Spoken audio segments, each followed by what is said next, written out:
marteau, ils ont supprimé. Le petit marteau. Celui qui est condamné à Djala et qui n'est pas libéré là, et qu'on lui donne la date du jour où il sera Djala, et la date arrive, effectivement, il est couché sur le lit. On va lui injecter le produit pour qu'il Djala.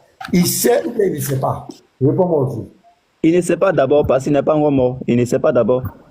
Regardez-moi un gars comme ça. Non, pas son cas, c'est celui. Non, mais est-ce qu'il est mort? Est-ce qu'il est mort? À tout moment, il va savoir. Ah, mais voilà. Ah, maintenant, tu vois que c'est... Seigneur. On a fait quoi? On vous a fait quoi même? On vous a fait quoi? Pourquoi on se comprend? On vous a fait quoi? Quand il va mourir, il va savoir. Quand il va mourir, il va savoir. On vous a fait quoi même? Oh. Pasteur, ok, allons dans ce sens-là. Pasteur, où il va mourir. Attends, pasteur, regarde ici. Regarde, Attends, depuis que tu parles, laisse-moi parler. Exécution restante prévue pour 2025. Date 9 décembre. État. Ils ont mis, c'est aux États-Unis. Prisonnier Marc Gérald. 11 décembre. État. Ils ont mis TN, c'est aux États-Unis toujours. Prisonnier Harold Nichols. 18 décembre. État. Je pense que c'est la Floride. Prisonnier Frank Aten Walls. Nombre total d'exécutions prévues pour 2026. 28 janvier. État. Texas. Prisonnier Charles Victor Thompson. 11 mars 2026. État. Texas. Prisonnier Cédric Rix. Je peux en citer jusqu'en 2027, 2028, 2029. La liste est là. Donc les gens savent déjà la date. Et ça se passe dans ces prisons-là. Injection létale. Il est en train de... Injection létale. Mais attention, il est en train de vous tromper. Là-bas, là, c'est une date. On dit le lieu. Il est en train de vous tromper sur la date. On dit nul ne sait où il va déjà. Où. Donc c'est le lieu. Donc il est en train de vous tromper sur l'heure, tout ça. On parle du lieu. Est-ce que c'est en prison, mais c'est pas en prison, c'est tout. En prison, dans la prison. 11h15. Non, 11h15. Voilà, donc ici, on a déjà réglé ici. Il a tapé poteau. Petit matalon pour les femmes là. 7099 là. Boukari 7099. On va aller avec ça. Bon, ça, je peux poser une petite question. Pasteur, une petite question. Tu peux parler? Ouais, donc après, je vais dire. Pasteur, je peux poser une petite question. Attends, on a encore une dernière. D'après Aboubakar, durant la bataille d'Al-Jamal, une petite question. Je voulais poser une question sur l'autre passage. On est en train de faire une lecture. Calmez-vous. on dit que vous, on va lire. Une question d'abord. Moi, je ne suis pas monté pour répondre. Je suis monté pour une question. Donc là, si j'ai répondu une question. Attends, après on va te dire. D'après Aboubakar, fais le tapoter d'abord. Quand il finit de lire, tu vas monter. D'après Aboubakar, durant la bataille d'Al-Jamal, Allah m'a transmis une parole que j'ai entendue du prophète. Lorsque le prophète apprit que les Perses avaient fait de la fille de Khosrow leur reine, il dit: jamais une nation qui fait d'une femme sa souveraine ne prospérera. Voilà une prophétie encore du prophète de l'islam. Il ne parle pas sur le fait de la passion. Il dit qu'une femme, un pays, une nation où la femme est souveraine, c'est-à-dire présidente ou bien elle est la première responsable, ce pays ne peut jamais prospérer. Il dit jamais. Petit Mato, faut bien mettre le doigt dessus, jamais là. Il dit jamais. Voilà. Donc voilà, faut cliquer dessus. Il dit jamais quoi? Jamais une nation, oh là là, attends. Jamais une nation, voilà, qui fait d'une femme sa souveraine ne prospérera, ne va réussir. Voilà, français facile. Là, si on trouve des nations où des femmes ont prospéré, ont fait réussir leur pays, bon, ce prophète-là, on fait comment? On fait quoi de lui?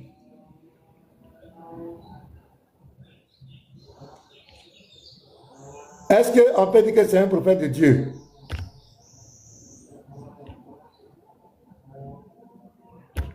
Est-ce qu'on peut dire que c'est un prophète de Dieu? Attends, c'est Abba qui devait monter. Même là, il n'a pas de chose. Attends, il y a une soeur là, Easy. Attendez aussi, on dirait qu'il est monté accidentellement. On va faire monter Abapé et puis Easy. Voilà, donc, Petit Mato. Petit Mato. Est-ce qu'il est là? Ouais, je suis là. Il est en train de faire monter Abapé là, je suis là. Voilà, tape. Maintenant, tape-nous. Et monsieur Pasteur, j'ai une seule petite question pour le monsieur qui parlait tout à l'heure. Moi, je suis en Belgique. Tu peux choisir. Attends. Tu peux choisir en Belgique. Non, c'est pour répondre à ce monsieur. En Belgique, tu peux choisir le jour et l'heure de ta mort. Si tu n'as plus envie de vivre, on te fait des cours, tu suis un psy. Ensuite, tu choisis quand tu veux mourir. C'est quoi? Oui, ça s'appelle l'euthanasie. Et vous pouvez chercher le mot. Oui, je sais ça. Les femmes qui ont dirigé des pays et que ces pays ont prospéré. Donc, les femmes qui ont dirigé des pays et ces pays ont prospéré dans le monde entier. Tape ça, petit matin, on va voir. La prophétie de Mohamed Salah alayhi wa sallam. S'il a dit vrai, oui, il nous a menti. Il dit jamais. Quand on dit jamais, ça dit il n'y a pas de porte de sortie. Il dit jamais. Or, il ne dit rien sur le fait de la passion. Donc, petit Mato va taper, on va voir. Il dit jamais. Parce que la reine Elisabeth, c'était un homme. La reine Elisabeth, c'était un homme. Voici une liste claire et structurée des femmes qui ont dirigé des nations, pays ou États dans le monde, soit comme chef, présidente, reine ou chef de gouvernement, premier ministre. Voilà. En Europe, chef d'État, Elisabeth II, reine des Royaumes-Unis et du Commonwealth, 1952-2022. Mary McAleese, présidente d'Irlande, 97 à 2011. Tarja Halonen, président de Finlande, 2000 à 2012. Talia Grybauskaitė, président de Lituanie, 2009-2019. Zuzana Kapotova, président de Slovaquie. Ça fait déjà 6.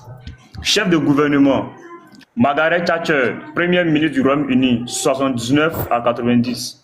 Angela Merkel, chancelière d'Allemagne, 2005-2021. Vigdis Finnbogadóttir, président d'Islande, 1980 à 96. Elisabeth Borne, première ministre de France, 2022 à 2024. Kaja Kallas, première ministre d'Estonie, 2021-2024. Chef d'État, Ellen Johnson Sirleaf, président du Libéria. Elle a eu le prix Nobel de la paix. Celle-là, elle a eu le prix Nobel de la paix. Première femme élue présidente en Afrique. Sahle-Work Zewde, président de l'Éthiopie, 2018 jusqu'à nos jours. Sylvie Kinigi, première ministre du Burundi, 93 à 94. Edith Cresson, première ministre de France, etc. Samia Suluhu Hassan, président de la Tanzanie, en Amérique maintenant. Chef d'État. Toutes ces femmes, elles ont réussi. On prend par exemple Angela Merkel de l'Allemagne. L'Allemagne était la première puissance en Europe. C'est elle. Elle a fait près de combien d'années, 2005, 2018, non? Ou bien 2021. Elle a duré, hein, cette dame-là. C'est-à-dire les gens même ne voulaient pas la lâcher. Il y en a plein. Quand Catherine nous en bas, Excusez-moi, Pasteur Bénard, excusez-moi. Mais en vérité, j'ai l'impression que Allah pensait que le monde ne s'arrête qu'en Arabie. Parce que quand vous regardez bien, vous n'allez voir dans aucun pays musulman une femme qui est à la tête. Donc j'ai l'impression que Allah, pour lui, le monde s'arrêtait à la cartographie arabique, en fait, en réalité. Voilà, c'est ça. Oui, parce que la sourate 42, verset 7, elle est claire. Hein? Elle est claire. Il dit qu'il a révélé un Coran arabe pour la Mecque la ville sainte, la cité, et les villes aux alentours de la ville sainte.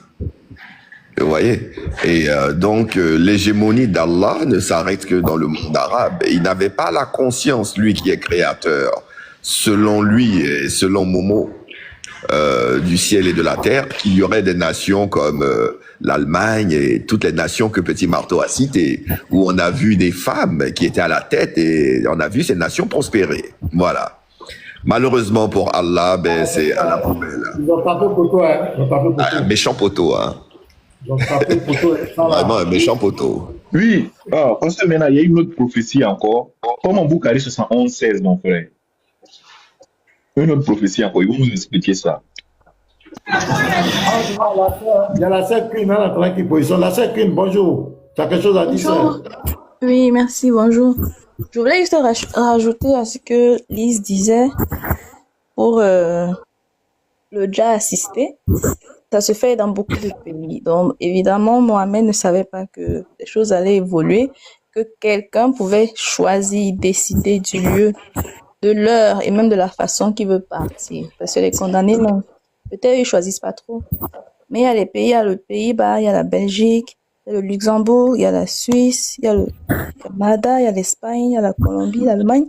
Ce sont des pays où l'euthanasie est légale et tu peux choisir le jour que tu meurs et quand, comment. Voilà. Donc ça, c'est même pas question de dire qu'ils savent pas le lieu, ils savent pas le comment, ils savent pas ceci, cela, ou bien on peut les gracier. Oui, un condamné, on peut le gracier à un moment donné, mais quand même, on avait déjà prévu qu'on devait le déjà à un endroit bien précis. Donc on peut dire que lui aussi, il savait déjà là où il va déjà, s'il n'est pas gracié. Mais celui qui décide maintenant de ce déjà volontairement, avec une assistance, lui, il sait très bien. Voilà, donc ça, Mohamed n'avait pas cette information-là. C'est ce que je voulais rajouter. Merci. Merci, la sœur. Sois bénie. Ok. Wow. Bonjour les amis. Bonjour, Jamadou. Oui, ça va, pasteur. Tu vas bien? Donc, si ça ne va pas là, tu peux m'aider. Non, tu vois, non, toujours tu es comme ça. Je dis ce qui va bien. Est-ce que moi, non. Parce que tu es une grande personne quand même. Il y a les choses, hein? Oui, je vais bien. Ok, moi je demande est-ce que si tu n'as pas bien, est-ce que tu vas bien? Je connais. Je demande seulement. Il plaisante avec toi, il plaisante. Il veut te taquiner un peu. Ok, c'est bon. C'est bon. Merci, madame. Ok, passons.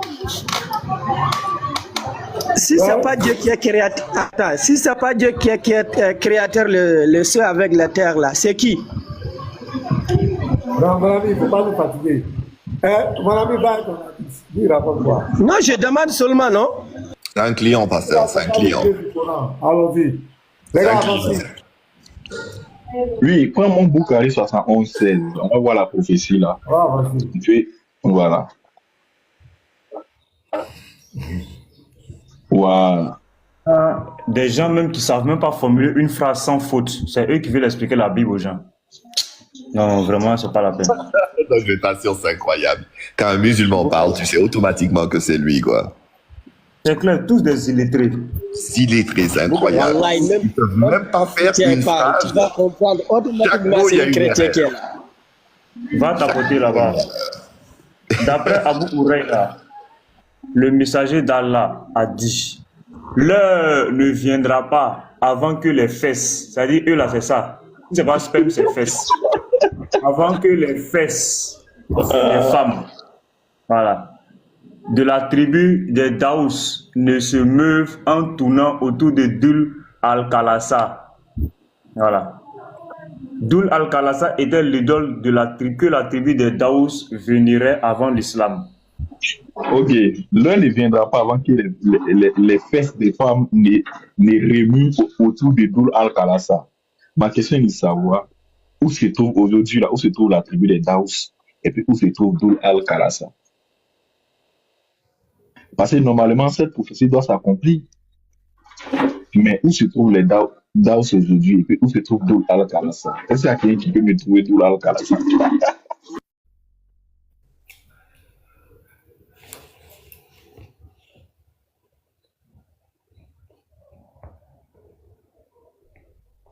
Je dis, Mado, si ça Abdul Al-Khalasa est, il y a un hadith qui dit que Mohamed a envoyé quelqu'un pour aller détruire Abdul Al-Khalasa. Donc, lui-même, il a. Lui-même, il a. Mon frère.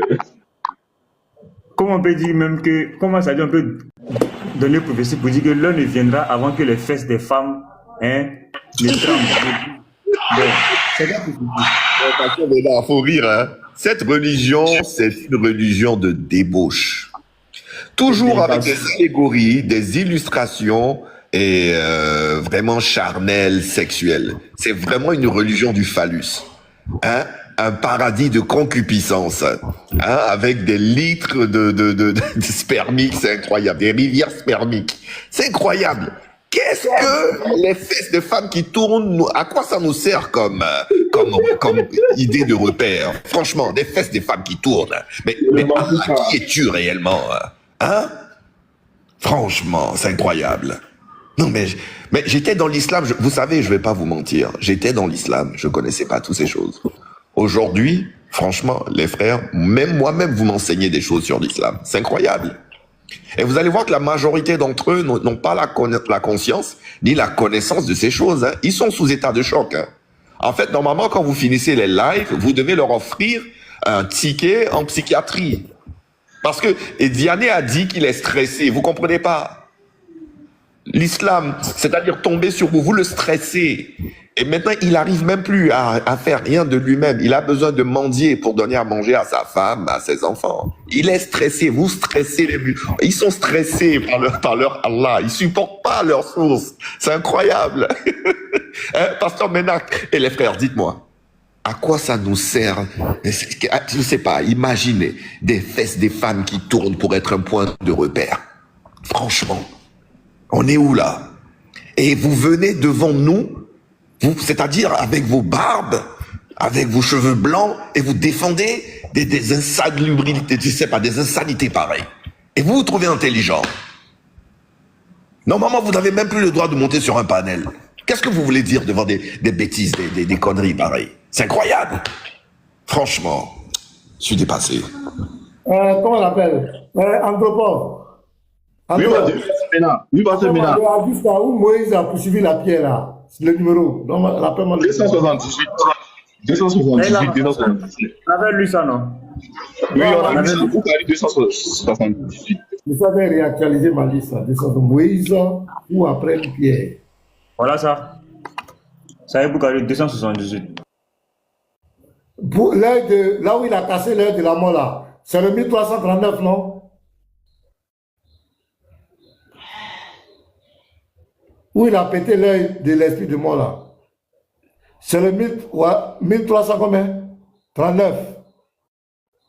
Petit Mato, c'est 39, non? Je ne vois pas bien. Oui, 39. Maintenant, prenez là où il dit que quand tu bailles là, il faut fermer là, sinon Satan rentre à tout ça là. Le bâillement vient de Satan. Voilà, le bâillement vient de Satan. Il faut donner les frères, notez tout ça là. Notez, c'est très important. Les trucs, il a dit chap. Le bâillement vient de Satan. Quand on fait la prière, Satan pète 3 fois, il fuit. Et Satan pète, il fuit. Satan dort dans les narines, il pisse dans les oreilles. Il faut prendre la liste là. Il faut envoyer ça. Il faut réactualiser ça. Mais ce ne sont que des saletés, en fait. C'est même pas bien séant, même de dire sur Une attention. Même entre humains, c'est même pas bien séant de dire des bêtises pareilles. Et c'est ça qu'on parle dans la religion. C'est la révélation. C'est ça la spiritualité comme ça. C'est la révélation. Saïd Boukari 600. T'attends peut-être là. Saïd Boukari 608. Ok, prends note, prenez note. Parce que maintenant, Saïd Boukari 608.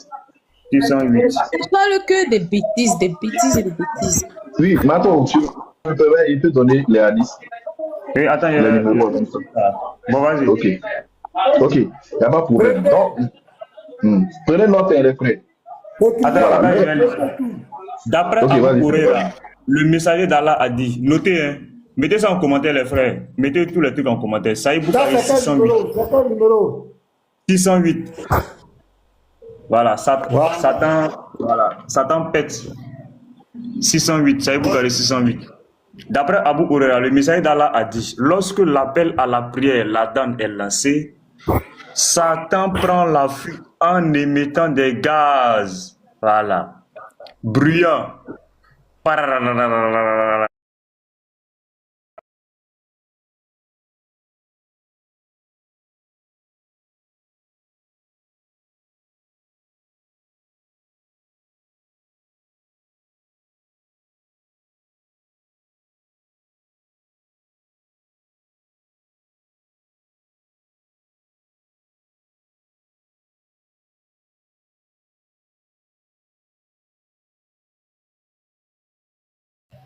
Ça, c'est 400. Voilà, 753. Maintenant, lui, on le combine avec. Ça, c'est quoi? Oui, ça, c'est 412. On le combine avec 412. Nul ne doit cracher donc devant lui pendant la prière. Voilà. Voilà, parce que Allah est devant lui. Allah est devant lui, donc il ne doit pas cracher devant, sinon il crache sur Allah. Mais là, comment on l'appelle, anthropologue? Là où quand tu veux rentrer au WC là, tu vas être gauche, pied droit, même quand avec ta femme.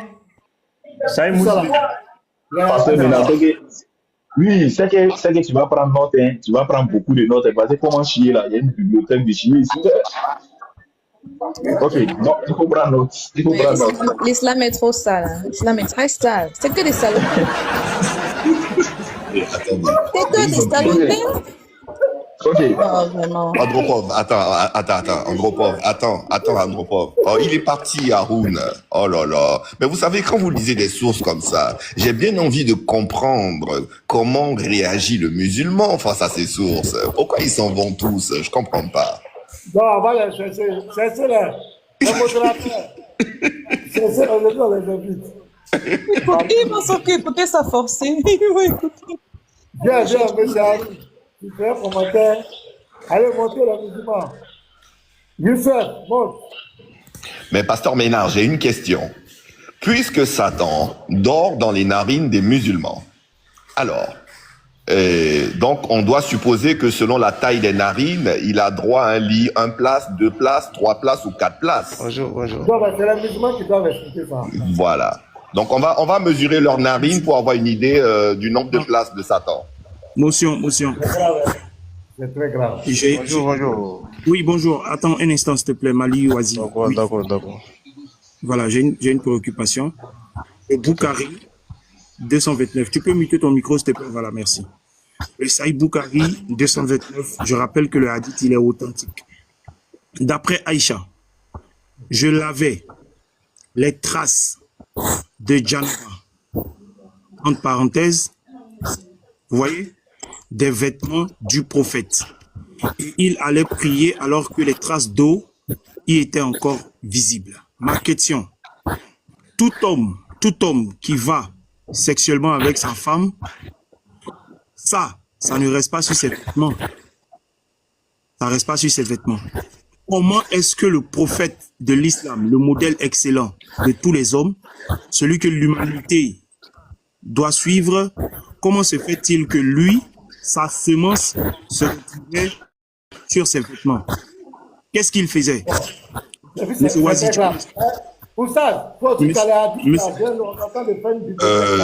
Lévite? Bon. Oui, on va poser la question à Baba. Non, attends. Je vais poser la question à celui qui est là, qui est musulman. Là. Monsieur Mali.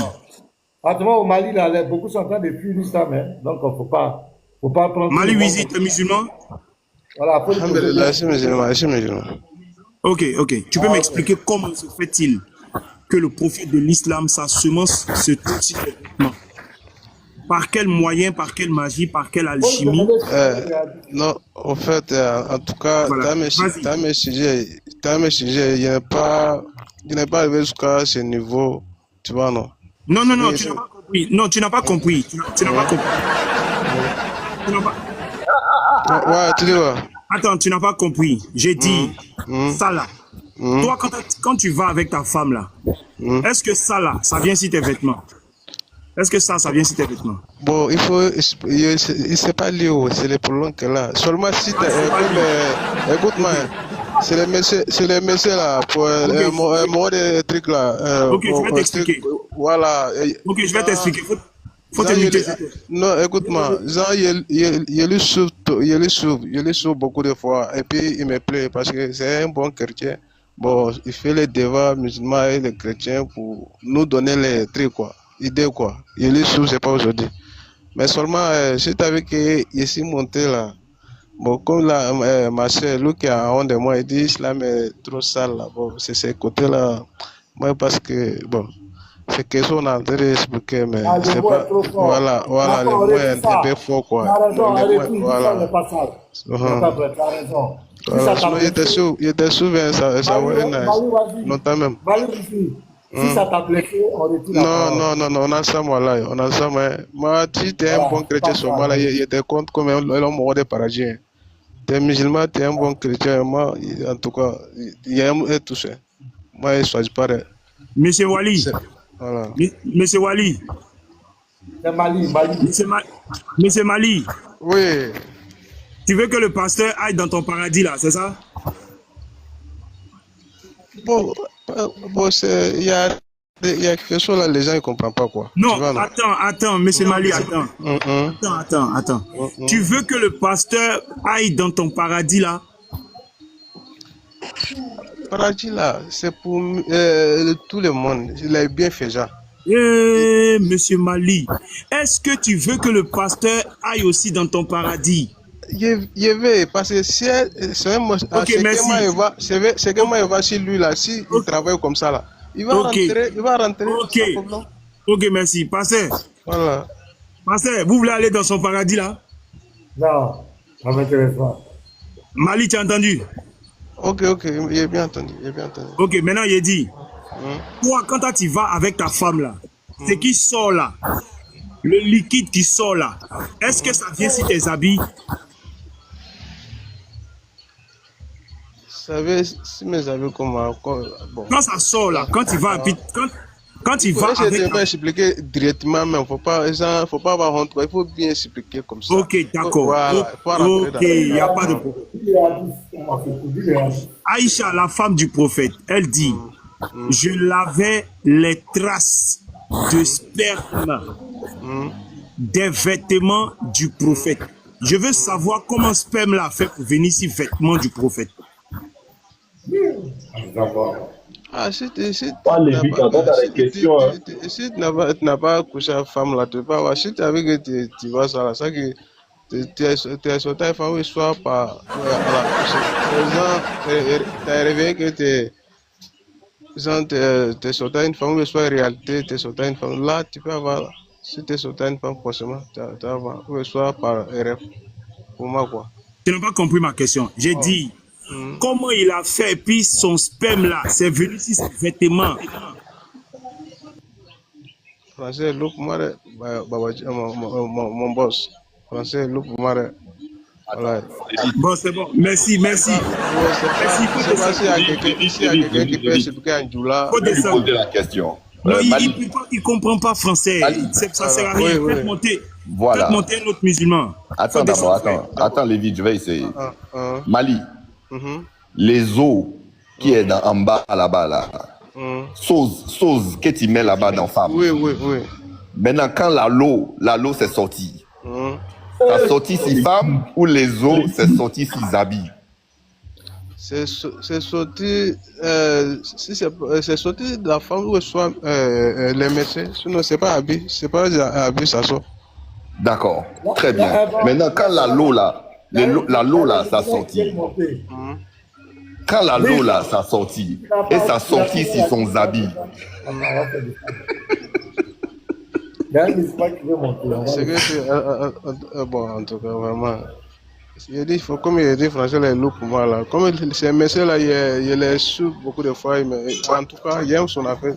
C'est tout. Sinon, en tout cas, côté devant là, moi, il n'avait pas là-bas trop quoi, tu vois, non. Sinon, si tu avais qu'il fait appel, ma chère là, c'est qu'il vient de dire là, c'est ça. Mais comme vous avez déjà demandé pardon, il n'y a rien quoi, tu vois. Merci Mali. Voilà, sinon, côté devant là, il ne connaît pas ça. Il vous toujours. Merci. Bonne journée, Wizi. Bonne journée, merci. Voilà. Monsieur Sadio, bonjour. Bonjour, vous allez bien? Oui, tout va bien chez vous. Ouais, ça va, Dieu merci. Ok, le Boukari 229, il est authentique. Faut monter. Je veux savoir, Aïcha dit qu'elle lavait les traces de sperme sur les vêtements du prophète. Je veux savoir comment est-ce que le prophète... Non, laisse-le t'expliquer. Dis-lui de t'expliquer. Faut même pas dire comment. Non, laisse-le poser d'abord sa question, s'il te plaît. Oui, je vais poser ma question, je vais être précis. Parce que je vais être précis pour que... Voilà. Je veux savoir comment est-ce que le prophète s'est arrangé pour que le sperme arrive sur ses vêtements. Ou du moins, qu'est-ce qu'il faisait pour que le sperme arrive sur ses vêtements. Parce que moi, je sais, et tout le monde ici est témoin, et vous-même d'ailleurs, quand vous partez avec une femme, le sperme ne reste pas sur les vêtements. Soit c'est dans la femme, dans un sachet ou des lotus. Mais comment se fait-il que le sperme du monsieur, qui est l'excellent modèle d'ailleurs à suivre, dont nous devons imiter les actes, tous ces actes, comment se fait-il que son sperme se retrouve sur ses vêtements? Toujours, on ne comprend pas ce qui se passe. Ok. D'abord, je dis bonjour à tout le monde sur le panel. Bonjour, salam alaikum mon frère musulman, si c'est un musulman, salam alaikum à lui, c'est lui qui est monté. En fait, il y a des questions. En fait, la question que tu as posée, nous, chez nous en islam, ça ne nous dérange pas, en fait. Le prophète Mohammed sallallahu alayhi wa sallam, c'est un être humain comme tout être humain. Tu vois, non? C'est un être humain normal comme nous. La seule différence, c'est que c'est juste un prophète. Il reçoit les révélations. C'est ça, la différence. Sinon, chez nous, il n'y a pas sur ces vêtements. J'en ai aucune idée. C'est pas écrit, c'est que nulle part, je ne vais pas blasphémer ou raconter n'importe quoi sur le prophète, alors que je n'ai pas vu. C'est pas écrit. Donc, c'est un être humain normal. On sait que tout est possible. Il a des besoins. Il a tout comme les êtres humains. Oui. Monsieur Sado, si vous ne pouvez pas répondre à la question, il est préférable de rester muté. Parce que ma question attend une réponse. Quand vous m'ouvrez le micro et puis vous me dites, vous ne savez pas, mais moi ça ne m'intéresse pas. Moi, justement, je veux... Non, laissez-moi finir. Justement, je veux savoir comment le sperme est venu sur ses vêtements. Je veux savoir. Maintenant, si vous ne savez pas, moi, ça ne m'intéresse pas. Moi, je veux quelqu'un qui sache comment le sperme, là, est venu sur ses vêtements. Parce que quand moi, je vais avec une femme, monsieur, quand vous-même, vous allez avec une femme, monsieur, le sperme ne vient pas sur vos vêtements. Ça ne descend pas, ça ne reste pas sur vos vêtements. Comment pour lui, là, c'est arrivé sur ses vêtements? Parce que l'islam dit, c'est lui l'exemple, c'est lui on doit suivre. C'est lui qu'on doit regarder pour marcher. Il est l'exemple de l'humanité tout entière. C'est ce que le Coran dit. Maintenant, comment se fait-il que cet exemple-là, lui, son sperme arrive sur ses vêtements? Si je veux l'imiter, je fais comment pour que le sperme aussi arrive sur mes vêtements? J'ai besoin de savoir comment, qu'est-ce qu'il faisait, comment il a fait, puis c'est venu sur ses vêtements. C'est ça ma préoccupation. Je veux savoir pour que pour moi aussi, vu que je dois le suivre, pour moi aussi, arrive sur mes vêtements. C'est ça que je t'ai dit. J'ai dit le comment n'est pas écrit. Donc, bon, ok, merci. Donc, merci. Voilà. Vous ne pouvez pas m'aider. Donc, vous ne pouvez pas m'aider. Monsieur Ben B, bonjour. Monsieur Ben B, bonjour. Oui, j'ai lu ton commentaire. Oui, j'ai lu ton commentaire en bas. Tu dis tu veux répondre. Je t'écoute. C'est la même question. C'est la même question. Réponds-moi.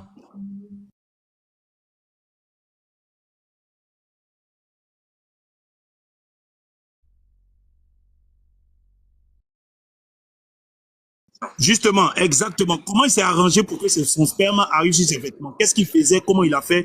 Faut me démontrer ça parce que moi aussi, je veux que mon sperme arrive sur mes vêtements parce que je veux le suivre. C'est lui l'exemple parfait. Vas-y.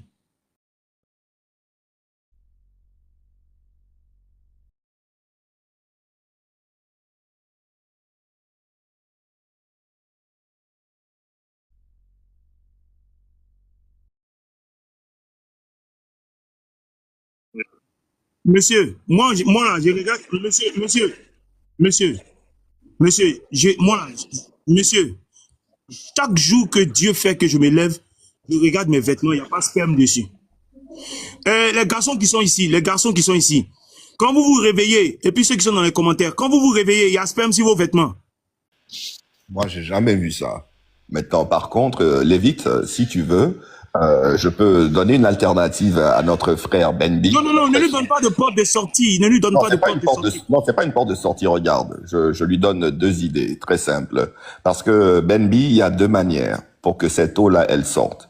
Soit tu es en train de dormir et tu fais un rêve érotique. Et dans ce rêve érotique, tu t'imagines en train d'avoir des rapports avec une ou plusieurs femmes.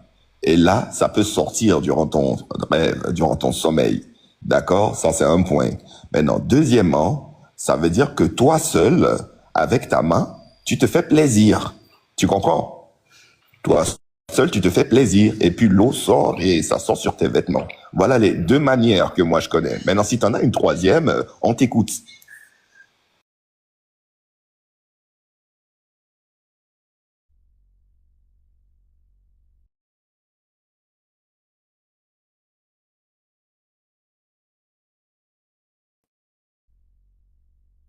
Tu ne peux pas m'aider. Donc, tu ne peux pas m'aider, frère. Tu ne peux pas m'aider. Tu ne peux pas m'aider. Monsieur Benby, vous entendez? Voilà. Vous ne pouvez pas m'aider. Quand vous me dites que vous ne savez pas, vous ne pouvez pas m'aider. J'ai besoin de savoir comment le prophète ou bien... Monsieur, mais vous ne... ça ne m'aide pas. Je veux savoir. Mais ça ne m'aide pas. Je veux savoir comment il a fait pour que son sperme-là arrive sur ses habits. Ce que vous avez répondu là, ça ne m'aide pas. Moi, j'ai besoin de quelqu'un pour me dire comment ça s'est fait. Parce que moi, je veux devenir musulman pour suivre le prophète de l'islam, poser les actions qu'il a posées. Comment il a fait pour que le sperme là arrive sur ses vêtements? C'est ma question. Je me mute.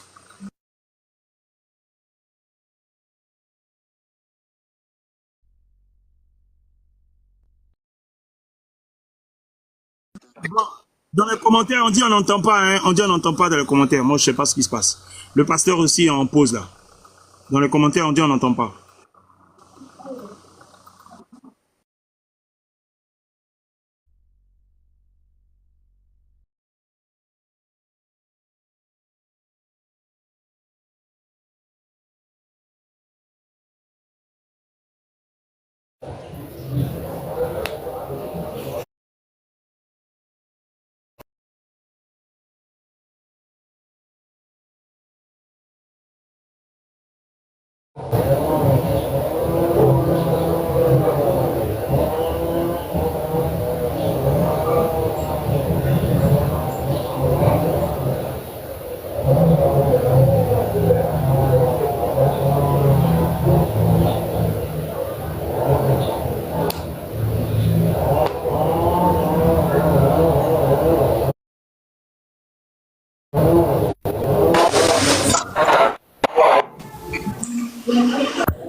Allô?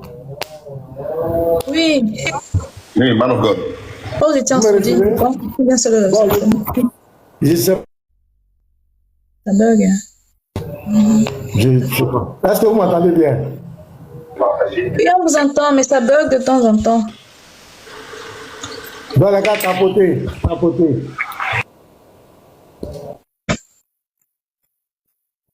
Tapotez, s'il vous plaît. Si ça continue de bugger, je vais arrêter. Voilà, moi. Si ça continue de bugger, on arrête. Je vais arrêter. On va aller chez quelqu'un d'autre.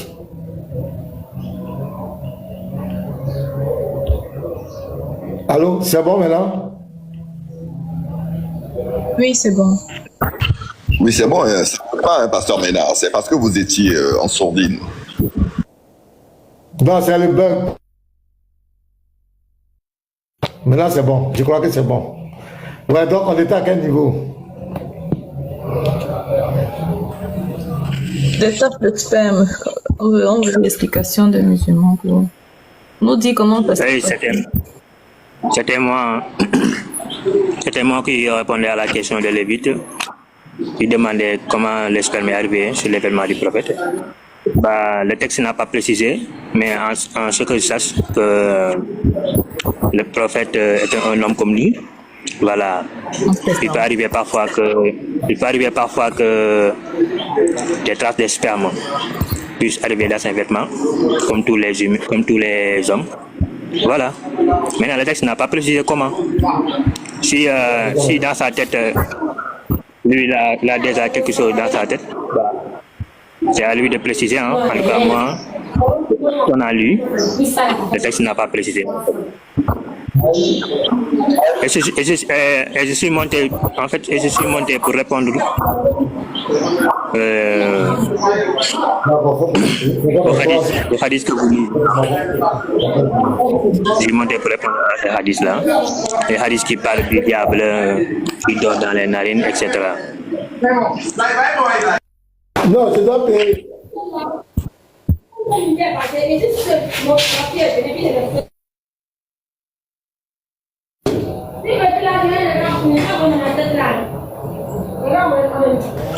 Shalom, frère Oustaz, comment tu vas? Oui, shalom les frères, je vais bien et vous?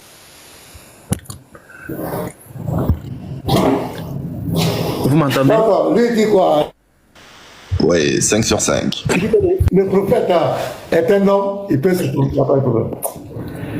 Allons-y. Ouais, Oustaz, on est avec toi. Oui, shalom.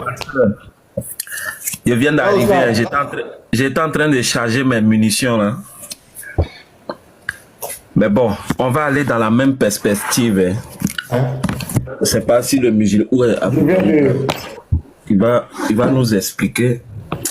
J'étais en train de manger rapidement là. Si c'est bon, si c'est bizarre, c'est là où on parle, on ne comprend pas là. Mais pasteur, avant de lire d'abord, je vais poser une question aux musulmans. Est-ce que quand la femme est en période de menstrues, est-ce que l'homme doit l'approcher?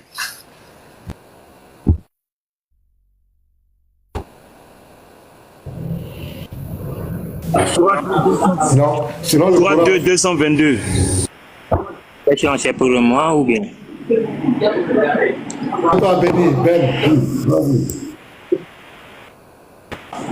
Oui, c'est interdit d'avoir des rapports. Oui, ça c'est vrai, c'est interdit d'avoir des rapports. Mais en islam, c'est pas comme le judaïsme, où c'est interdit même de toucher ta femme, de l'embrasser, etc. Non, non. En islam, c'est le rapport seulement qui est interdit, la pénétration. Mais tous les autres, c'est autorisé. Voilà, toute la pénétration à faire. On va préciser. Quand tu dis ce sont les rapports seulement, est-ce que la femme a le droit d'attraper le bâton?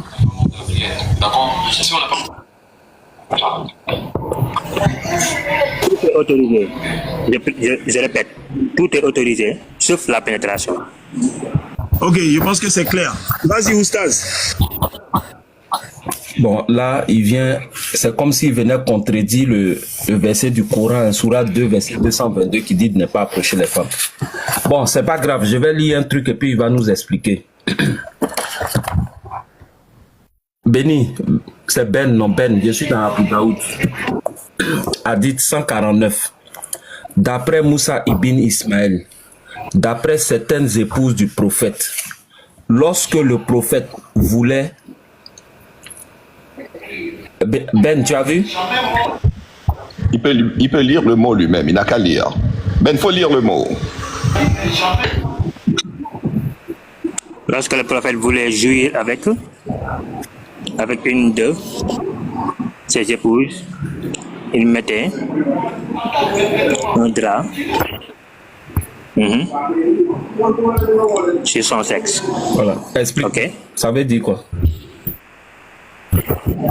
Bah, c'est clair, hein? C'est un texte qui est clair. Hein? On dit lorsque le prophète voulait jouir avec une de ses femmes, il mettait un drap. Quelle explication vous voulez? C'est la pénétration qui est interdite en islam. Maintenant, c'est sa femme, voilà, l'homme avec sa femme, tout est autorisé.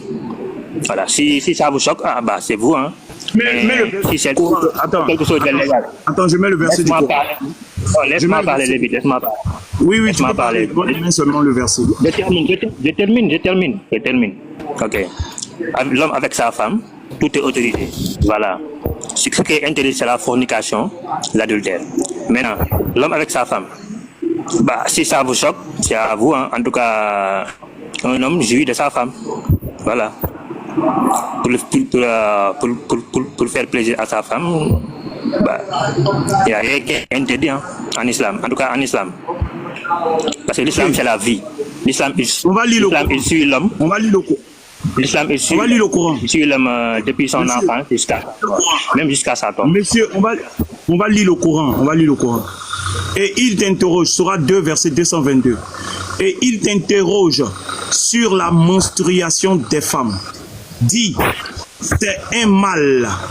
Éloignez-vous donc des femmes pendant les menstrues. Ça veut dire quoi, monsieur? Éloignez-vous donc des femmes pendant les menstrues. Ça veut dire quoi, monsieur? Je vous écoute.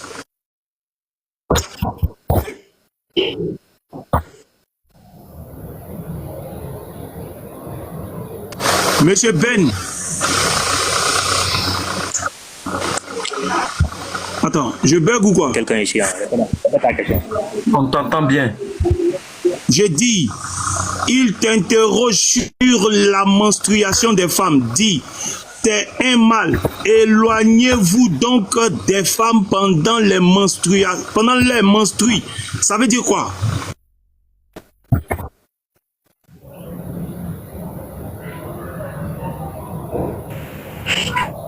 Bah, ça veut dire juste d'éloigner les femmes quand ils ont les règles. C'est ça, hein? On ne les approche pas que quand elles sont... Toi, tu n'as pas dit qu'il faut les approcher. Toi, tu n'as pas dit on peut les approcher. Bah oui, si ça parle de sexe, ça parle de rapport sexuel. Ça ne parle pas non, de... c'est pas écrit. de toucher sa femme, d'embrasser. C'est pas écrit rapport sexuel ici. Il y a plus de précision.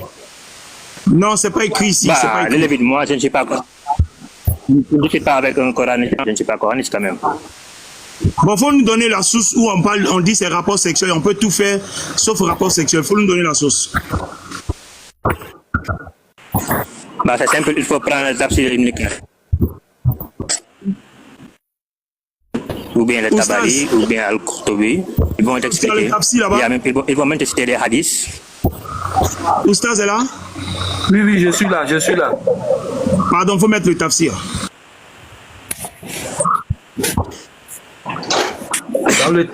Dans le tafsir, on dit tu peux tout faire sauf la pénétration. Donc le tafsir contredit le Coran. Oui. Le tafsir vient contredire. Non, ce n'est pas une contradiction. Le tafsir nous précise le fait de ne pas se rapprocher. Le tafsir précise que ici, c'est les rapports sexuels. C'est ça, en fait. C'est tout simplement ça. C'est pas une Moi, il y a une petite question. À poser. Voilà, il y a une petite question à poser parlant de ça. Benny, vu que, comment on appelle ça, vu que on nous demande de s'éloigner, il faut relire le texte, s'il te plaît. Interroge sur la menstruation des femmes, dit c'est un mal. Éloignez-vous donc des femmes pendant les menstrues. Ok, Benny, c'est un mal. Qu'est-ce qu'il y a un mal dans le texte ici, là, s'il te plaît? Benby.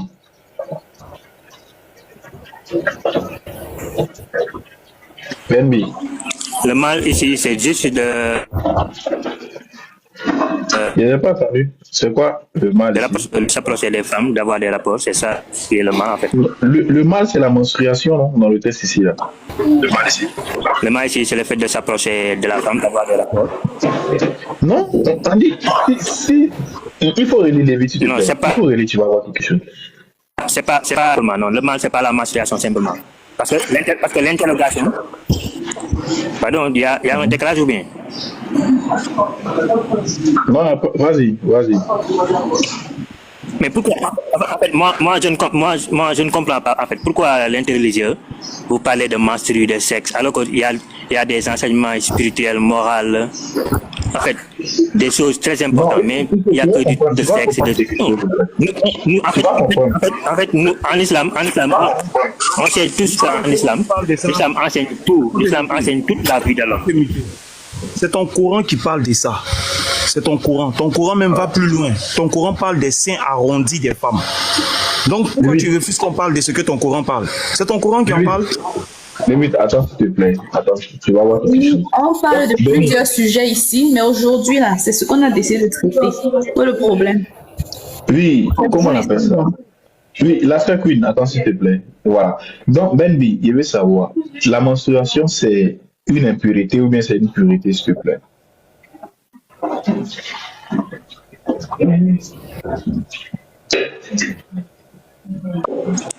En tout cas, si on se bat sur la science, la menstruation c'est quelque chose de non fait. Voilà, parce que Non, il ça n'y a pas peut- les c'est islamiquement. avec les matchs qu'on connaît ici. Mais, hein? Bon, il y a simplifié la question. Est-ce qu'une femme qui est en période de tout, elle peut prier? Est-ce qu'une femme qui est en période de menstruation peut prier pour vous chez vous?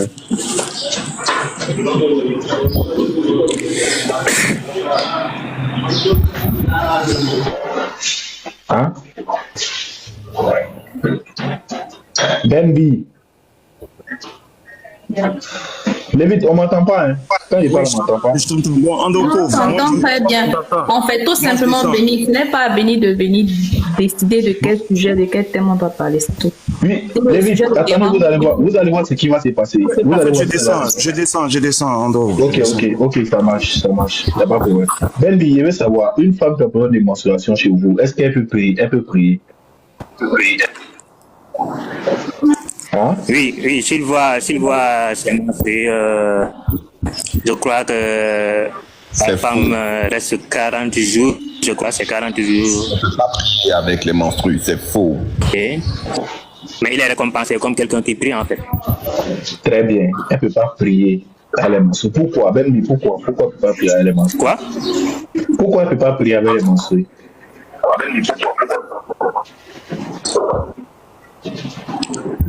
Bah, tout simplement parce que quand ça saigne, ça peut toucher ses habits. Donc ça la femme se rend compte, etc. Et c'est comme les... Oh, mais peut pas. Ah, mais non. Donc ça c'est comme les spermes de l'homme quand ça sort de l'homme. Oui. Oui, ça ralentit. Donc ça. Voilà, c'est tout. Maintenant, ma dernière question maintenant, et puis je m'arrête là. Puisque ça la rend impure. Moi, je veux savoir s'il y a une eau qui est là et que cette eau-là, il y a, comment on appelle ça? Il y a la menstruation d'une femme dedans. Est-ce qu'elle peut prendre ça pour faire l'ablution pour prier?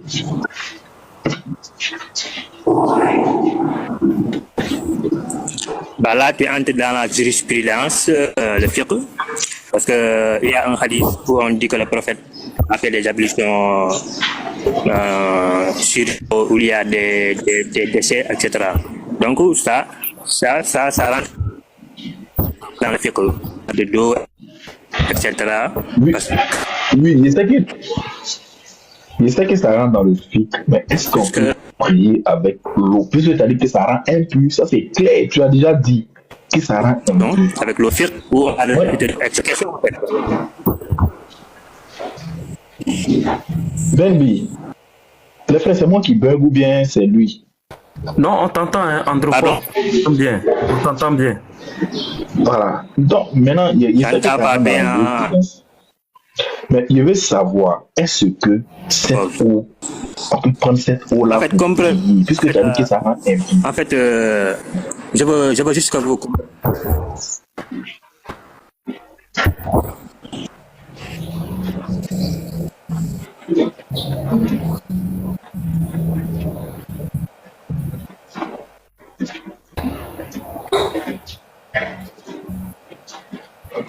Il est là? On ne l'entend plus. Hein.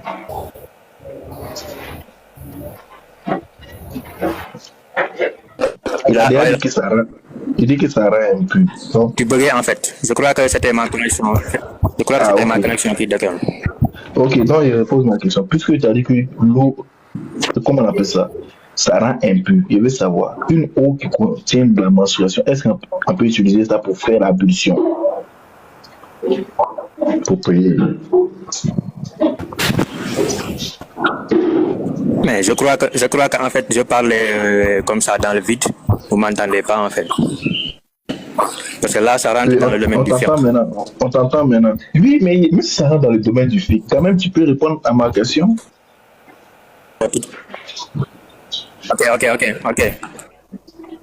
Ok, là, ça entre dans le domaine du fiqh. Et dans le domaine du fiqh, on étudie la quantité. On dit que le prophète a fait des ablutions avec une eau où il y avait des déchets, etc. Donc, cette question est posée dans la jurisprudence. Parce que je t'ai donné même un exemple, par exemple l'eau de la mer. L'eau de la mer, on sait tous que presque tous les déchets de ce monde est versé dans la mer. Et pourtant, cette eau-là est pure. En islam, on peut faire des ablutions avec cette eau, ou bien l'eau d'une fleuve, etc. Et pourtant, ces eaux-là, il y a des déchets, etc. Donc, tout dépend de la quantité d'eau pour savoir si l'eau est pure ou c'est impur. Voilà, c'est des questions de fiqh. Ok. Moi, je ne suis pas encore... C'est toi qui as parlé de fiqh. Moi, je ne suis pas encore entré dans le fiqh. Moi, je vais te lire 2 à 10. Ou bien si tu veux, je vais te lire même 3 à 10 ici. Donc, je sais pourquoi j'ai posé ma question. Il faut laisser le fiqh. Parce que le fiqh, ce sont des interprétations où les gens ajoutent leurs pensées. Les gens ajoutent leurs pensées. Ma question, je vais poser ma question une dernière fois. Il faut simplifier et dire, est-ce que on peut prendre l'ablution avec une eau qui contient de la menstruation des femmes, oui ou non? Parce que tu as dit que ça rend impur la menstruation.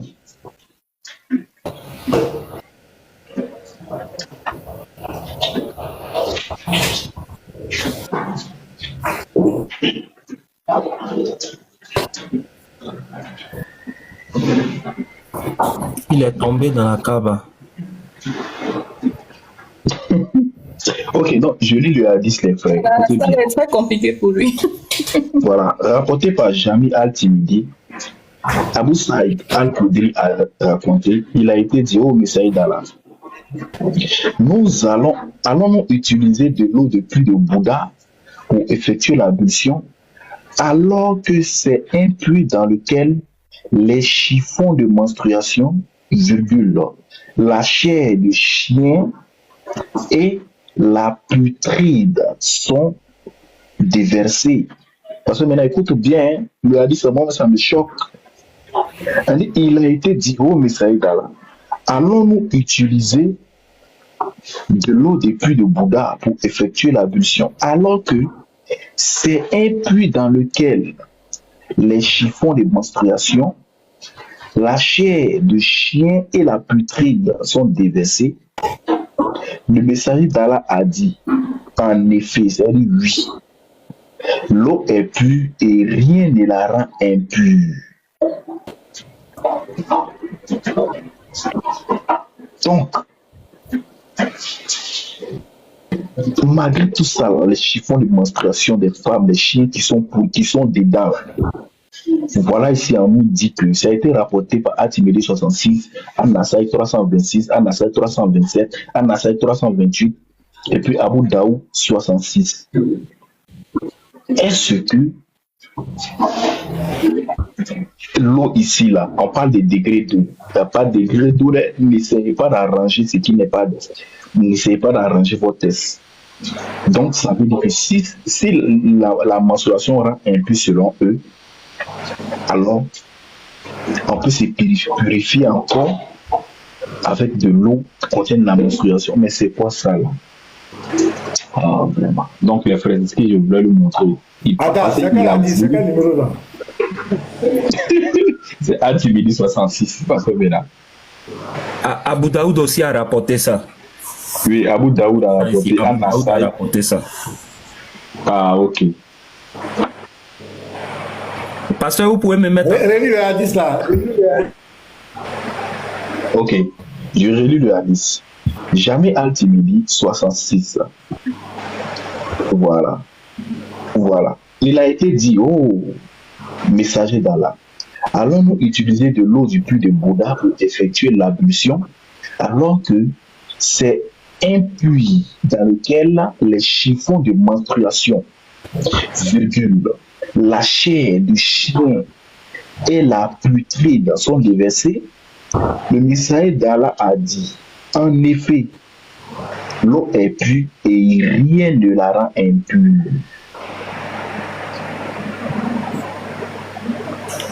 C'est vrai, moi-même je lui ai dit ici. Voilà ça.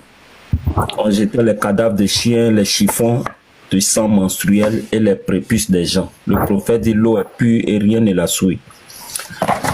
Pasteur, moi je voudrais que tu fasses monter un musulman qui va nous expliquer ça. Il y a un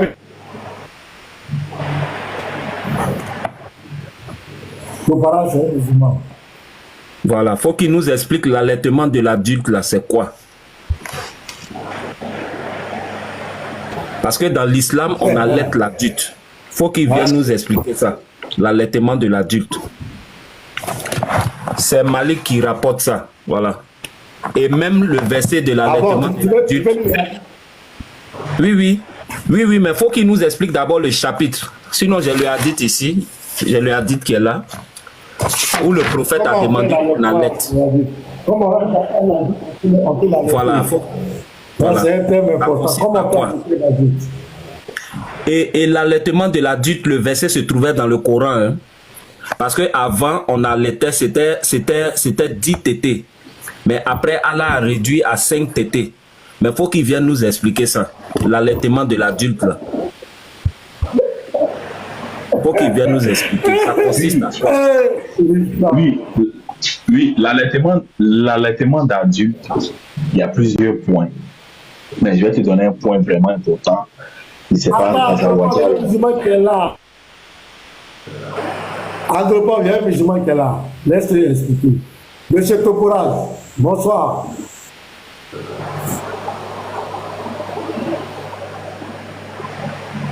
C'est bizarre. Tu vois, Francis, quand il dit c'est gros, tu gros même.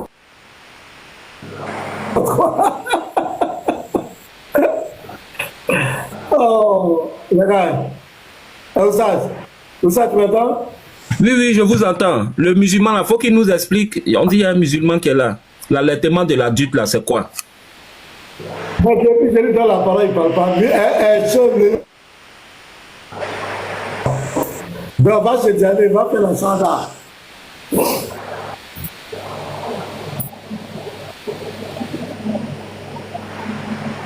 T'as été comme bébé.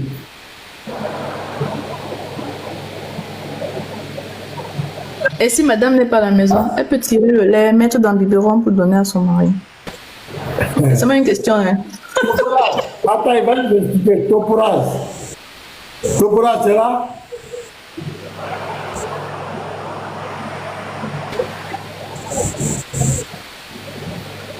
Toporaz. Ah, il ne répond pas, hein. On dirait qu'il bug. Je vous explique ça.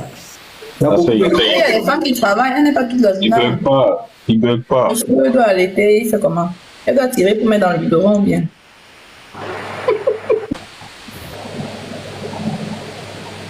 C'est ça, elle va mettre dans le biberon. Elle va mettre dans le biberon. C'est tout ça. Moi, je veux expliquer. Comment ça se fait, Oustaz? Bon, ok, pasteur, c'est simple. C'est-à-dire, bon, je vais prendre l'exemple sur quel frère, Andropov. C'est-à-dire, Andropov est mon ami. Quand je viens chez Andropov, Andropov est fâché, il n'est pas content que je sois là. Parce que pour Andropov, il peut avoir quelque chose entre sa femme et moi.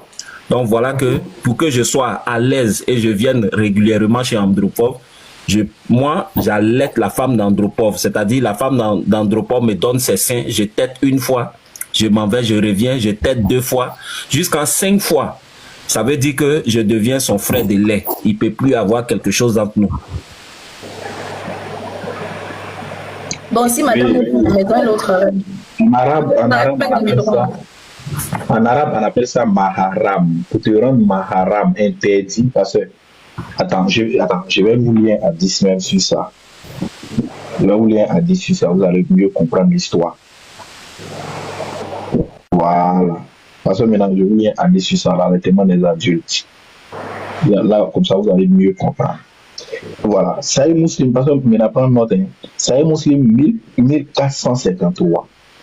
Aïcha a rapporté que Sarah bin Souaï vint trouver le messager d'Allah, sur lui la paix et la bénédiction, et lui dit: ô messager d'Allah, je vois le visage d'Abu Hudayfa faire des signes de dégoût lorsque Salim, un allié, entre chez nous Donc le mari n'est pas content. Abou Oudeifa n'est pas content. Il a des signes, son visage fait des signes de dégoût parce que Salim, un Ali, rentre chez nous.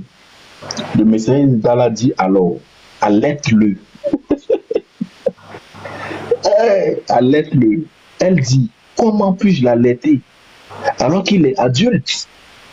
Le messager d'Allah sourit et dit, je sais déjà qu'il est jeune.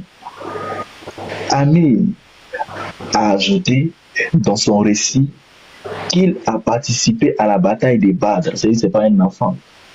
Et dans celui d'Ibn Omar, les paroles sont les suivantes. Le messager d'Allah rit.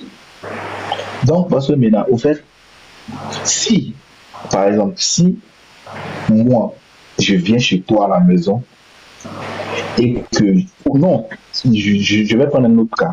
Sahih Muslim 1453C. D'après Abu Moulaïka, rapporte quelque chose, comment on appelle ça? Ibn Moulaïka rapporte qu'Al-Qasim, Ibn Muhammad, Abu Bakr lui avait rapporté qu'Aïcha Flagré avait rapporté que Salam bin Souaï était venu trouver le messager d'Allah et lui avait dit: oh messager d'Allah, l'affranchi Abu Oudeifa vit avec nous dans notre maison. Non, l'enfant, il vit dans notre maison. Et il a atteint la puberté, donc l'enfant est devenu pubère, comme les hommes, et a acquis la connaissance de problèmes sexuels, comme les hommes. Donc l'enfant, le kiki de l'enfant commence à se lever parce que maintenant, il est devenu un homme. Point. Il dit, allaitez-le afin qu'il devienne illicite en matière de mariage. Ça veut dire que comme l'enfant commence à devenir garçon, s'il voit la femme, son truc peut s'élever. Donc, pour trouver la solution, qu'est-ce qu'elle doit faire? Elle doit lui donner à téter. Comme ça, quand elle lui donne à téter, l'enfant devient illicite. Il devient maharam. Voilà. Et quand c'est comme ça, c'est comme s'il devient ton enfant et tu ne peux plus jamais, vous ne pouvez plus vous marier. Et comment on appelle ça? Illicite. Et l'invitation d'Abou Oudeifa, le sang dans son cœur disparaîtra. Donc, quand tu vas l'allaiter, alors son affaire de kiki là, ça va disparaître. Son désir va disparaître. Voilà. Et elle revient et dit, je l'ai allaité. Et ce qui était dans le cœur d'Abou Oudeifa a disparu. Donc, elle est partie faire ça. Elle est partie faire ça. Elle dit que ce qui était dans son cœur a disparu.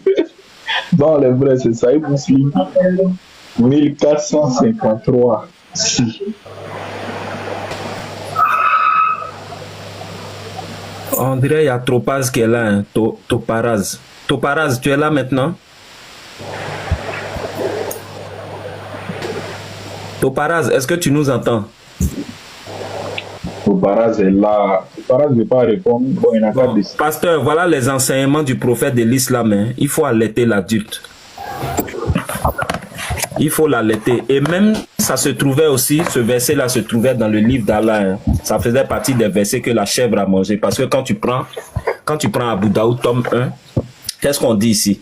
Chapitre sur le fait de savoir si moins de 5 tétés suscite l'interdiction du mariage. Hadith 1013. Abdallah ibn Maslama. Ah, il y a Béni qui est monté. Lui, c'est un musulman. Il va nous expliquer ça. Je ne vais pas me presser.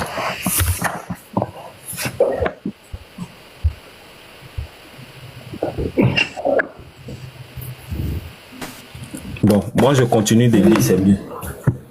Donc, Abdallah ibn Maslama al-Kanabi nous a rapporté, d'après Amra bint Abderrahman, Aïcha a dit, parmi ce qui a été révélé par Allah dans le livre, dans le Coran, il y a le fait que 10 tétés suscitent l'interdiction du mariage. Puis, cela fut abrogé au profit de 5 tétés confirmés. Le prophète est mort alors que c'est ce nom qui était récité dans le Coran. Donc, en son temps, c'était 10 tétés. C'est-à-dire, si tu veux que voilà, cette femme-là devienne ton frère de lait, il faut téter 10 fois. Mais après, Allah a abrogé, il dit non, 10 tétés là, c'est trop. Il a revu un peu à la baisse. Il a remis ça à 5 tétés. Donc, tu viens aujourd'hui, tu têtes. Tu vas demain, tu reviens encore, tu têtes. Tu viens après demain, tu têtes. Jusqu'à 5 fois, elle devient ton frère de lait. Ou bien tu deviens son frère de lait. Voilà les enseignements qui se trouvent dans le Coran. Quel hadith, s'il vous plaît? C'est quel hadith? Hadith 1013. Abu Daoud.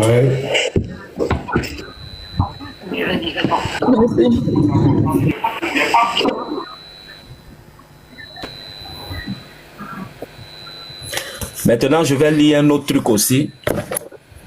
Les musulmans aiment beaucoup fatiguer les gens avec Deutéronome 22, verset 28. Non, si un homme veut une femme, il doit payer la dot et autres. Mais ça se trouve aussi ici, dans le Muwatta de Malik. Qu'est-ce qu'on dit ici? Chapitre 16. Le jugement. Et avant de parler d'autres choses, je peux un peu... Ah, Béni, tu viens nous expliquer l'allaitement là. Attends, tu vas nous expliquer ça. Explique-nous ça. C'est quel enseignement ça? Ben. Ok, oui, je suis là, j'explique. Vas-y, explique-nous. Pour l'allaitement de l'adulte. Ok, pour l'allaitement de l'adulte, c'est pas quelque chose de général, c'était particulier. C'est lié à un contexte, qui est le cas de Salim. Quand tu étudies le fiqh, on va te dire que c'était uniquement le cas de Salim. Salim, c'était un enfant qui était adopté à l'époque par 2 musulmans. Et en islam, on sait que l'enfant que tu as adopté, si tu ne l'allaites pas, il n'y a rien qui empêche votre mariage, puisqu'il n'y a pas de relation de sang en fait. Donc tu dis, c'était pour un cas spécial, c'est ça? C'est ce que tu veux dire? Voilà, exactement, c'était un cas spécial. C'était lié à... D'accord, attends, garde ta position. Voilà le hadith ici, hadith 12. Regarde ici. Attends. Non, attends, parce que ce que tu viens de dire n'est pas vrai. Regarde, le prophète dit quoi ici? Allaite-le à 5 reprises et il te sera illicite par cet allaitement. Elle le considérait dès lors comme son fils de lait. Il faut lire ça pour moi. Aïcha, la mère des croyants, reconnue à cette solution. Recouru à cette solution. Quand elle désirait qu'un homme entre ses ailes. Point. Explique-nous, ça veut dire quoi? Ça veut dire quoi? Oui, Aïcha a recouru, c'est-à-dire Aïcha a recouru à cette solution. Donc Aïcha aussi a fait ça, non? Oui, c'est lié à un contexte, c'était le contexte. Non, attends. Est-ce que Aïcha a allaité aussi? En fait. C'est ça que... Bon, attends, je vais relire. Peut-être que tu n'as pas bien compris. Non, attends. Où ça est? Aïcha. Attends un instant. Aïcha, la mère des croyants, recourut à cette solution quand elle désirait qu'un homme entre chez elle. Point. Est-ce que Aïcha a recouru à cette pratique aussi?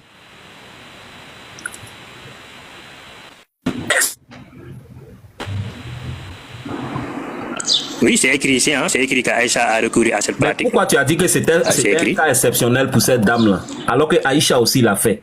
Et Aïcha demandait aussi aux autres de faire. Je peux te lire ça. Je me base sur l'explication des savants. Les savants ont dit que c'était lié tout simplement au contexte de l'époque. Il y a un cas spécifique qui était le cas de Salim. Voilà, et c'est fini, c'est pas quelque chose de général. Mais aujourd'hui, tu viens d'apprendre que Aïcha pour régler aussi... le cas de Salim. Mais aujourd'hui, tu viens d'apprendre que Aïcha aussi a recouru à ça, non?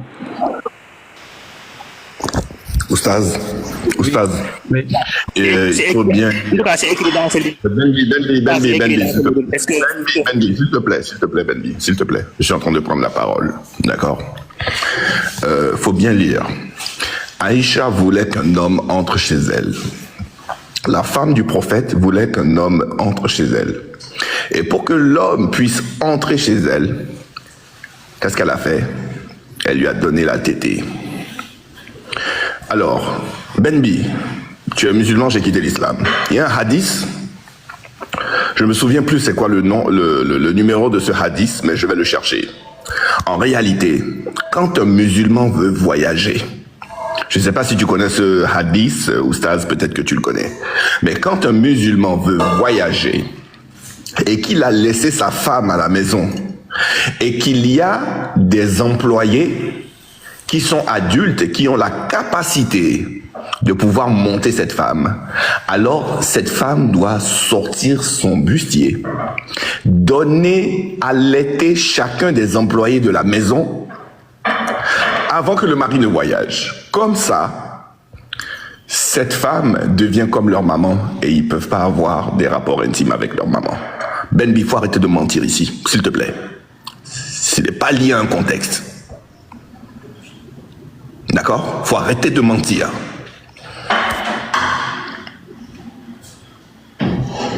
Je vais chercher le hadith et je reviens. D'accord. Ben, peut-être que tu ne savais pas. Peut-être que tu ne savais pas. Moi, je mets ça sur le compte de... Voilà, tu n'étais pas informé. Donc, tu as vu que Aïcha a recouru à cette pratique. Aïcha, la mère des croyants. Vas-y, il faut parler. Elle a parlé quand même, il faut me laisser quand même parler. Okay. Vas-y, il faut parler. En fait, il m'a traité de menteur, alors que moi, je répète juste l'explication des savants. Les recherches que j'ai faites, on nous explique clairement que c'était lié à un contexte et c'était spécifique au cas de Salim. Voilà, il y a des hadiths, il y a des rumeurs qui disent qu'Aïcha allaitait, etc. après la mort du prophète. Il n'y a pas de source authentique sur ça. Il n'y a pas de source authentique sur cette question-là. Ça là, c'est quoi? Ça là, c'est quoi? Il n'y a aucune source. Non, attends, Ben. Est-ce que tu... Il faut lire. Ça, c'est quoi? Attends. Non, je veux que tu lises d'abord la partie du livre. C'est quoi ça? C'est le commentaire du mois de Malik, tome 1. Tome 3. Est-ce que Malik, là, c'est un plaisantin dans l'islam? Est-ce que Malik... non, Malik, c'est... Imam Malik, c'est un tabine, je crois. Est-ce que Malik va mentir sur le prophète? Est-ce que Malik va mentir sur le prophète? Non. En fait, Béni veut nous faire croire que lui, il a plus parlé avant, en fait. Malik est un homme, Malik, c'est pas un extraterrestre, hein, il peut se tromper. Voilà. Béni, donc c'est toi qui es sûr que toi, tu ne te trompes pas. Sur quelle base, toi, tu es sûr que toi, tu ne te trompes pas? Nous, on est les moi, si je me trompe, tu vas nous dire ce qui est vrai ou ce qui n'est pas. Moi, si je me trompe, je suis un homme. Hein, tu parles seulement pour mentir. Voilà tes textes, il faut les accepter. Arrête de mentir, les gens ici. Pourquoi? Il faut étudier la jurisprudence. Si tu étudies la jurisprudence, les écoles, ils te disent tous que c'est pas général, c'était particulier, c'était lié à un cas spécifique. Moi j'ai la jurisprudence ici. Regarde, j'ai la jurisprudence. Moi j'ai la jurisprudence ici. Voilà, il faut prendre le cas de l'allaitement de l'adulte, ok. Mais la jurisprudence, là, Malik n'est pas un juriste. Là, tu fuis, hein. Il faut prendre le cas de l'allaitement de l'adulte. Je veux t'expliquer que c'est spécifique. Mais oui, moi, Malik, c'est l'école malikite. Mais est-ce que Malik n'est pas juriste? Oui, Malik est juriste, oui. Voilà, donc faut pas me dire truc. Bref, est-ce que tu savais que même l'allaitement se trouvait dans le Coran aussi? Là, c'est un autre sujet sur la falsification. Si le Coran est falsifié, c'est un autre sujet. C'est toujours le cas de l'allaitement de l'adulte. Le verset même se trouvait dans le Coran. Mais là, tu veux tout simplement parler du Coran falsifié quand même. Là, c'est clair. J'ai pas compris ce que tu dis parce que ça bug un peu là.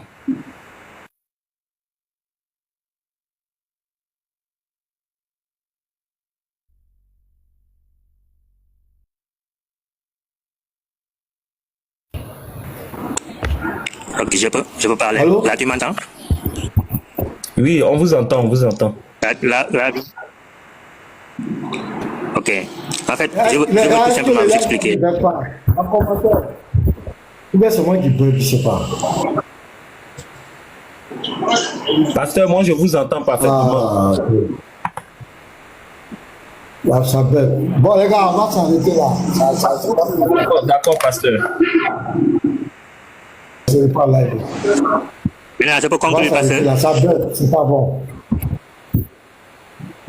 Ben B, va chez Petit Manteau, vous allez continuer là-bas. Merci à tous.